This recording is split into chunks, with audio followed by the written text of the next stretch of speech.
అంటే బీఆర్ఎస్లో పథకాలు ఇచ్చారు, ఇక్కడ గ్యారంటీలు ఇచ్చారు తప్పితే దాంట్లో వేరేస్ లేదని ప్రతిపక్షాలు కానీ ఇంకా ప్రజలు కూడా అదే తిరుగుబాటు అనేది ఉంటుంది. ఎందుకంటే సామాన్యంగా ఎట్లా ఉంటుందంటే ప్రజల యొక్క పల్స్, నువ్వు సంక్షేమాలు ఎన్ని ఇచ్చినా కూడా సంక్షేమాల దిక్కు చూడరు వాళ్ళు. నీ వ్యక్తిత్వం సంక్షేమాలు ఒక 10% అయితే నీకు వచ్చే పాయింట్స్ నీ యొక్క క్యారెక్టర్ మీద, నువ్వు చేసే పనులపైన, నువ్వు నడిచే నడవడిపైన అదొక 10% ఉంటుంది. సో ఓవరాల్గా తీసుకుంటే 80% ఆఫ్ ద పీపుల్ డెఫినెట్గా మనం ప్రతిదీ చూసుకుంటూ ఏది ప్రజా పాలన వల్ల కాంగ్రెస్ ప్రభుత్వం వల్ల లాభం జరుగుతుందా, లేకుంటే గత ప్రభుత్వం చేసిన తప్పులను వేరు చేసుకుంటూ ఏదైనా కూడా వాళ్ళు ఓటింగ్ చేస్తారు. అంటే చూసుకున్నట్టయితే మనకు బీఆర్ఎస్లో పథకాలకు ఇక్కడున్న పథకాలు గ్యారంటీగా అమలు అవుతున్నాయి అనే వాదన అనేది ఉన్నాయి. అంటే కొన్ని పథకాలని మభ్యపెట్టారు, కొన్ని పథకాలని ఎక్స్పోజ్ చేశారు. ఎందుకు ఈ పథకాల విషయంలో కూడా ఎందుకు గ్యారంటీగా ముందుకెళ్ళలేకపోతున్నారు? అంటే మన ప్రజాపాలన వచ్చినాక మనం ఏమనుకున్నామంటే ఈ తెలంగాణ చాలా అభివృద్ధి చెందింది, ఆ రాజభవనాలు కట్టడంతో చాలా ధనిక రాష్ట్రం అని అన్నారు కదా కేసీఆర్ గత ముఖ్యమంత్రి. ఈ యొక్క మిగులు బడ్జెట్తో వచ్చిన రాష్ట్రం ఆ కట్టడాలను చూసినాక రాజుల పరిపాలన ఏ విధంగా ఉండనో ఆ విధంగా, అంటే సెక్రటరేట్ను అది ఇంకా 10 కాదు 20 ఏళ్ళు అయినా కూడా నడిచే సెక్రటరేట్ను కూలగొట్టి పెద్ద రాజభవనం కట్టి, అంటే ఉండే గవర్నమెంట్ ఉన్నది కానీ ఇప్పుడు మీ గవర్నమెంట్ పరిపాలిస్తున్నారు, దాని విషయంలో అది ఎప్పటికున్నా కూడా అవసరమే కదా. అఫ్ కోర్స్ నేను అదే అంటున్నా, ప్రజలకు లాభపడే చేయాలి. నువ్వు 33 జిల్లాలు చేసినావు, దానికి సరి అయిన ఇన్ఫ్రాస్ట్రక్చర్, సరి అయిన వ్యవస్థను ఏర్పాటు చేయలేకపోయింది. అంటే నేను అనేది ఏంటంటే, సరే నువ్వు బాగా ప్రజలకు మేము చాలా ఇన్కమ్ సోర్సెస్ కనిపెట్టిపోయినామని, అంటే లాభాలు వచ్చే దిగా పోయినామని చెప్పుకుంటున్నారు. కానీ ఒక స్టెప్ వెనుకకు ఆలోచిస్తే ప్రజలకు ఏదైతే హామీలు ఇచ్చిండ్రో అవి నెరవేర్చకుండా అప్పుల కుప్ప తయారు చేసిపోయి వాళ్ళు ఈరోజు ప్రజలకు మనం అనుకున్న పథకాలను 100% చేయలేకపోతున్నాం అనే బాధ వేతన ఉన్నది మాకు. అంటే అప్పుడున్న పరిస్థితులలో తులం బంగారం ఇస్తాం అనుకున్నాం, కానీ తులం బంగారం ఇచ్చే పరిస్థితిలో ఇప్పుడు తెలంగాణ రాష్ట్రాల్లో ఒకప్పుడు జీతాలు ఇవ్వలేని పరిస్థితి వచ్చింది, దుస్థితి మీరు అందరికీ తెలుసు. నేను ఉద్యోగంలో ఉన్నప్పుడు కానిస్టేబుల్, హోంగార్డులు ఎప్పుడు జీతం పడతాయా అని మేము కూడా ఎదురు చూసేవాళ్ళం. దానికి 15వ తారీఖు వరకు ఆల్ఫాబెటికల్ సిస్టమ్ పెట్టి ఆదిలాబాద్కు ముందు, హైదరాబాద్కు తర్వాత, ఇట్లా ఈ విధంగా 15 రోజులు గడిపించినాక హోంగార్డులకైతే పాపం 2 నెలలకు 3 నెలలకు జీతాలు వచ్చేది. ఆ దుస్థితికి వచ్చింది కాబట్టి నేను అది చెప్తున్నా. ఎందుకంటే ఏ ప్రభుత్వాన్ని కూడా రాజ్యాధికారానికి రావాలన్నా లేక పరిపాలనకు రావాలన్నా కొన్ని ప్రజలను దృష్టిలో పెట్టుకొని కొన్ని పథకాలు ఇస్తాం.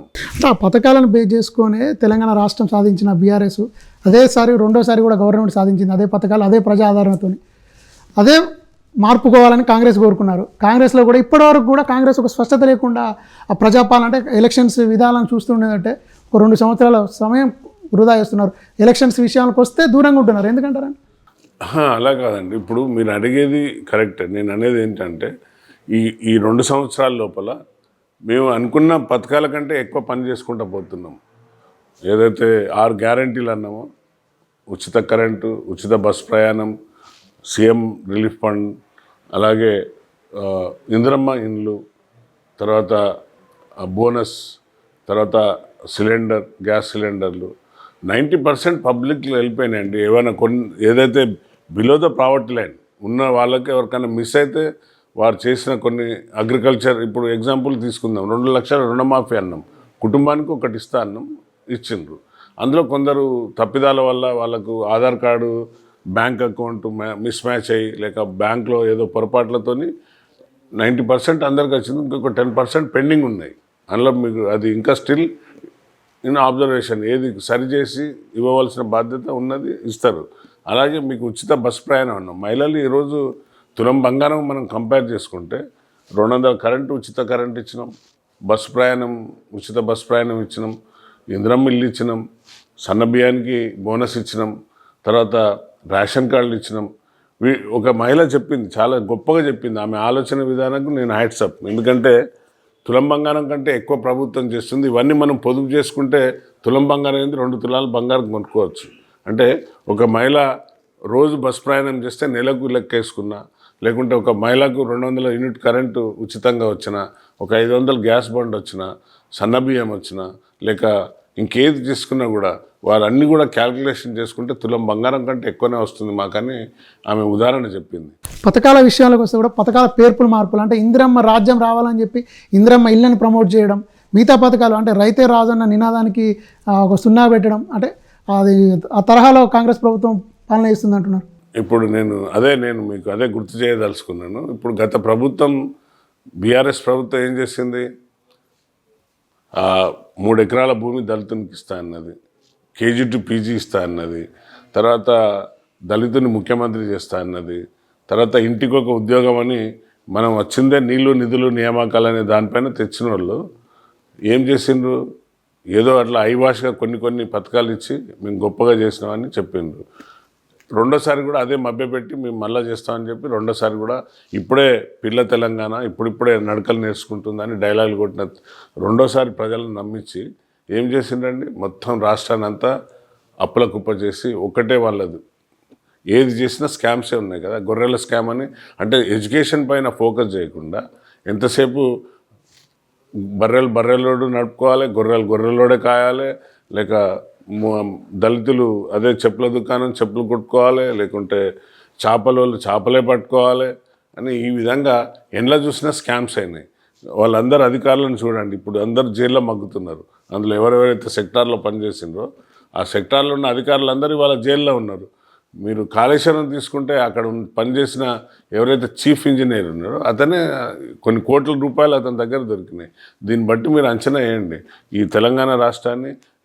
నీటిపైన ఎంత దోసుకున్నది, కట్టడాలపైన మిషన్ భగీరథ అన్నది, ఇంటికి నల్ల ఇచ్చినాం, ప్రతి ఇంటికి నల్లాలు ఇచ్చినాం, నీళ్ళు ఇచ్చినాం, తాగునీరు ఇచ్చినాం, పెద్దగా చెరువులు తవ్వినాం, దానివల్ల చాలా తెలంగాణ అభివృద్ధి అయిందన్నారు. మరి అక్కడ కాళేశ్వరం కట్టిండు, ఆ కాళేశ్వరం పేరుతో కొన్ని కోట్ల రూపాయలు దండుకొని ఈరోజు అది కూలిపోయింది. దాన్ని మళ్ళా విచిత్రంగా కాంగ్రెస్ వాళ్ళే బాంబులు పెట్టి పేల్చిందని ఒక మూర్ఖమైన వాదాన్ని ప్రజల్లోకి తీసుకుపోవాలని చూస్తున్నారు. కానీ ప్రజలు ఎవరు నమ్మరు. ప్రజలు అదే చెప్తున్నారు కదా, ఒక సెక్టర్ ఆఫ్ పీపుల్ చూస్తుంటారు ఏం చేస్తున్నారు వీళ్ళు, ఏం చేస్తున్నారు. ఇచ్చిన హామీలను కానివ్వండి, ప్రభుత్వ పాలన కానివ్వండి, ట్రాన్స్పరెంట్గా ఉన్నదా లేదా అని చూస్తారు. మరి నిధులని కొట్లాడిన వాళ్ళు నీళ్ళు ఎక్కడ పోయినాయి, నిధులు ఎక్కడ పోయినాయి, మరి మీ అందరికీ తెలుసు. ఉద్యోగాలు ఎక్కడ వచ్చినాయి? 70,000 పైచిలకు